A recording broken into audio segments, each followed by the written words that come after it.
Sur la place publique de Dnipro, ces Ukrainiens chargent des caisses de bouteilles destinées à la défense de leur ville. Ce sont des cocktails Molotov.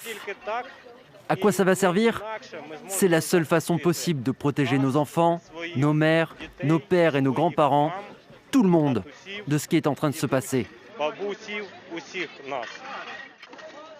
À quelques kilomètres de là, devant un site militaire sensible, des volontaires engagés dans les forces armées ukrainiennes se préparent, au cas où l'ennemi tenterait de prendre la ville. Ces hommes ont choisi de tout quitter pour défendre leur pays.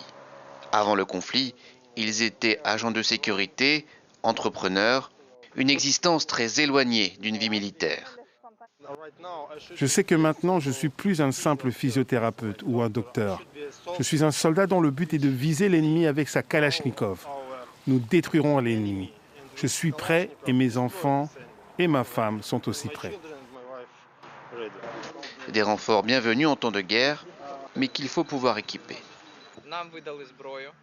On nous a donné des armes, mais nous n'avons pas assez de gilets pare-balles, ni assez de casques. Nous demandons à nos partenaires américains et européens de nous aider. Dans ce centre, il n'y a pas d'équipement militaire, mais les habitants, tout âge confondu, veulent aider leur pays.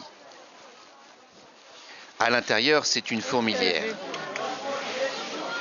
Tout le monde vient apporter de la nourriture, des vêtements. Tout ce qui pourra être utile à ceux qui combattent à travers le pays.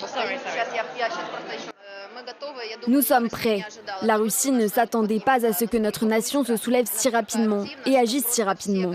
Les gens ordinaires, les acteurs, les chanteurs, les réalisateurs ont quitté leur famille pour rejoindre la défense territoriale.